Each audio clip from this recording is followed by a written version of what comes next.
From the traffic on the highway to the traffic in the parking lot, there's a lot going on around Eagle's East End Shopping Center. Usually we're here by ourselves, For Larry and Marlene Norman, many mornings are spent here sipping coffee. Grande pike with steamed cream. And just seeing what there is to see from the front seat of their truck. Often there are geese here. There's always habitat to watch. This morning, their sights are set a little higher. Well, these guys certainly, and this little construction project that we've been watching is keeping us entertained. A couple of ospreys They're busy building. have decided to make the north side of this East End sign Not something you see often. home. I wonder how many people from the highway here notice this. And it wasn't something the Normans saw yesterday. We sure didn't see it, and it's the first thing we saw coming in the driveway today. So Like a lot of others, seeing the beginnings of what could be I don't know who's doing what. something big. They seem to know what they're doing. They leave and they bring back a very specialized piece of timber. Ospreys often partner up for life, with the male tasked with selecting the spot See, that's a nice piece of timber right there. and supplying the materials for the nest. As it should be. And sometimes, in between branches, That wasn't much. they might take the time to make more than just the nest. I mean, they're gonna need the babies to fill it, You can't get this at every restaurant. turning a normal morning for the Normans into something more. We've seen a lot of construction in Ada County in the last few years, and this is probably one of the nicer ones for us, Location just doesn't seem to be much of a selling point for ospreys. They picked that spot. I don't think there's any backing off now. And the Normans, they'll be back too. Yeah, we're going to have to keep track of this now that we know it's there.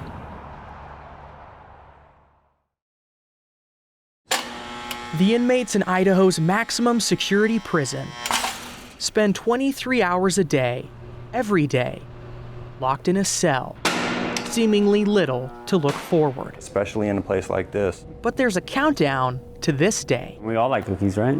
Cookies? Merry Christmas, brother. God bless. Christmas cookies. Merry Christmas.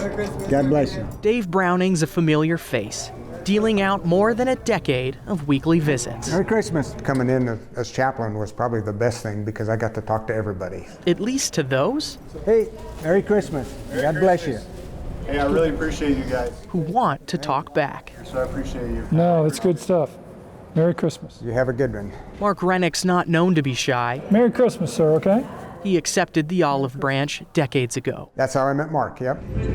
Through the Christmas cookie cart. Thank you. Merry Christmas. Between a locked door. I robbed a dry cleaners. It's who I take my clothes to now. Mark got 20 years, with 7 fixed. I was just drunk and, He's sober now and released 13 years ago.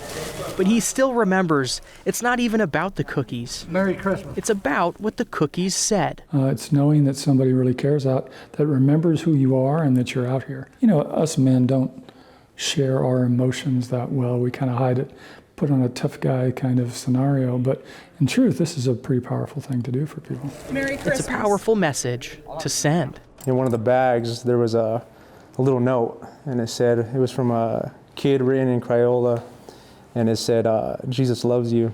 Do you believe that? I do. Can't forget that, There's a past in these walls they'd all like to forget. I ended up with a murder case, so. A past they can't change.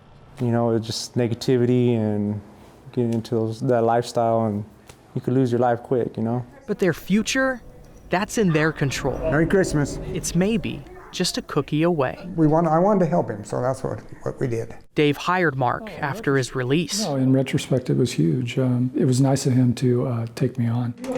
Prisons are often equated to nothing more than a punishment. You aren't going to believe it, but it was a blessing for me. My life needed to be changed. Merry Christmas. But reformation, God bless you. that takes compassion Yeah.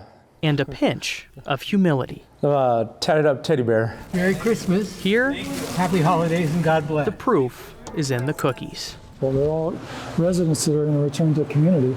And people like this guy have to hire people like me. and make that transition. So it's Merry Christmas. it's very powerful. Merry Christmas. We sell purses. We sell beautiful jackets like this one. This is actually a picnic blanket. This is an apron. Pretty sweaters. Yeah, these are the woolen mittens.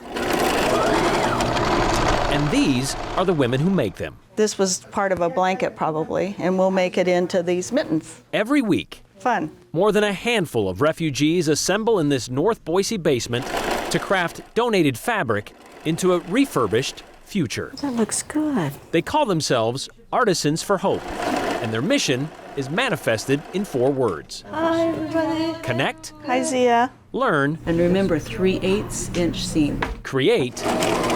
An urn. Cheryl is one of the many volunteers who help in the creation, I just like the opportunity to help other people. something she's done since 2014. You know, you meet new people all the time. It's also a chance for Cheryl to learn their languages. No, unfortunately, and I should be. Well, it would be a lot to put together. We have a lot of different languages. Arabic, Bhutanese, Nepalese. Yeah. French. Farsi, yeah. They come from different places with different skills, some with more than others, like Veronique, who back in her native Democratic Republic of the Congo owned her own clothing company. I go to school, sewing school. Within a week of moving to Boise, she was connected with Artisans for Hope, and she's been coming back since. 12 years. 11. Yeah, I'm here 11 years. Now she's one of the only 2 part-time employees. Yeah, I teach here. I teach everybody. I come here and the refugee talk. It's beautiful for me. The talking part is one of the important parts, being shown how to sew while also expanding their exposure to English. There's shoulder, and then there's shelter. Yeah, kind of the same, not. The classes last 3 hours, but what they take away lasts a lot longer. Connection, healthy connections. This is a real place where you're not just saying hi to somebody, you're actually getting to know people. Because there's being in your apartment and just knowing the people around your apartment, and that's good, but getting to know people in the wider world, you know, is really valuable. But no, it's just fun, you know. It's meaningful fun. The nonprofit is also about turning a profit for their artists. They get to keep part of the proceeds of everything they sell in their gift shop. And a few, like Camila, can turn it into something else, like a job, where she's also learning And now Spanish. another language, Muy bien is I'm good. Yeah. which is a reflection of the intention of Artisans for Hope. I don't know, just hope for connection, hope for making some money. The combination of working together creates hope. So where do you start a story about street signs? How about in the beginning? You know, there are several out there that just make sense, like living on Easy Street. Some that are silly, but are no joke if you choose to drive on it. Others are, well, just lame. Holmes Street. Whose idea was this? This is barely a street. I mean, it's like one step above a gravel road. Okay, so how about when 2 streets cross, like star-crossed lovers? 2 street signs, both alike in color scheme, in fair Tuscany, where we lay our scene. And actually across the rest of the Treasure Valley. So what's in a name? A lot more when you put 2 of them together to create some interesting intersections. Yeah. Ray Lopez. It's a nice little neighborhood. Everyone here is pretty chill, so yeah. Bought his house 2 decades ago. Close to the highway. For its location. Close to everything downtown Nampa. Close to where I work right now. But really didn't consider where it was. No, I didn't even think twice about it. Until he had to tell people where he lived. I was like, I live on the corner of Cinnamon and Sugar. You can't miss it. They're like, no, you don't. I'm like, yeah, I do. Where? I'm like, Cinnamon and Sugar, guys. It's, you know, silly. I know. But go ahead. You live on the corner of Cinnamon and Sugar. Yeah. Say it to Ray's face. Yes, I do. In fact, it's sort of a spicy neighborhood. Yeah, nutmeg's right there. Nutmeg's there. Sugar and spice and everything nice. Yeah, everything nice, yes. Yes. Meanwhile, more than a single bound across town, and more powerful than a locomotive. Up in the sky, it's a bird. It's a plane. No, it's just Lois Lane, Superman's girlfriend, which intersects with Iowa, where the Daily Planet reporter grew up. That one, you kind of have to think about. But on one corner in Cuna, Not really. you don't. Do you know what you're standing under right now? Or maybe Just a street sign. Yeah. What streets? you do. Maple and syrup.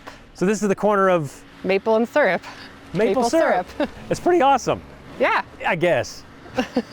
Down another avenue in town, School Avenue, we find Don Carlin doing his best Tom Sawyer. Yeah, I kind of walked into this one, but it's okay. For a house on the corner of School Recess. School recess, yep. Which is kind of cool for a former teacher. I am.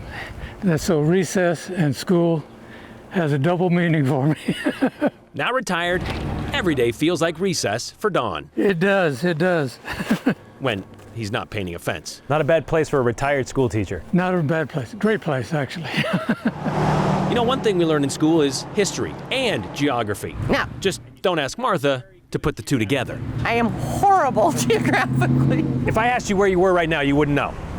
Well, I know that I'm on Franklin. You're on Franklin. My husband told me that. You're on Franklin. Mm-hmm. Do you know what intersection you're sitting in front of? No. Can you take a look back there and tell me what you see? Benjamin. And? Franklin. Corner of Benjamin and Franklin. Sort of. Say that one more time. Benjamin and Franklin. Sort of. Does it hit? Oh, geez, Louise, Benjamin Franklin. That's funny.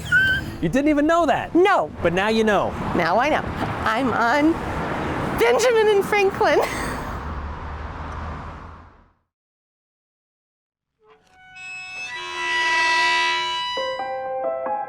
It's kind of an eerie spot. It is, you know, if the weather's right or the time of night's right, you know, it's plenty a good atmosphere for the creation of, you know, these things in our mind. We are at the Fort Boise Military Cemetery on Mountain Cove Road. The people here tell the story of Fort Boise, and by doing that, they tell the story of, you know, homesteading, establishing a town, the military after the Civil War, and so there's just so many ways you can go with it. So that's really the attachment to these haunted history stories for me. Where does this rank when it comes to like activity? Oh, it's pretty high. I would say it's one of the most, at least far as people's experiences, it's pretty significant up there for Idaho. Sitting on that bench over there by the monolith is supposed to be the spirit of a boy who is seen sitting there. And you know, you have some children that are buried here.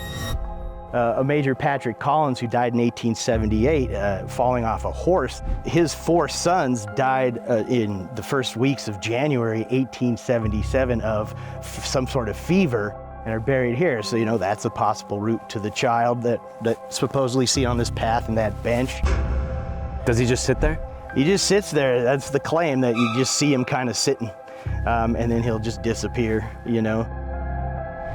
There's supposed to be a soldier up near the flagpole at the top of the cemetery that is seen, you know, in the twilight hours. Shadows darting between the tombstones, and also disembodied voices, you know, things like that. All sorts of activity is claimed here, you know. Sergeant Peter Vogel, which that monument is for right there, went through all those battles of the Civil War, including Antietam and Gettysburg, and he comes out here after the war, and he ends up getting shot breaking up a dispute off of 8th Street at a brothel. He was a wonderful officer. He started a library at the fort. Like, he had this whole life. Maybe he's the soldier up there. I don't know, you know. A lot of stories, a lot of hauntings. And if you listen closely enough, you might actually hear the story. Right, yeah. They might tell you. They might tell you themselves if you get lucky enough, right?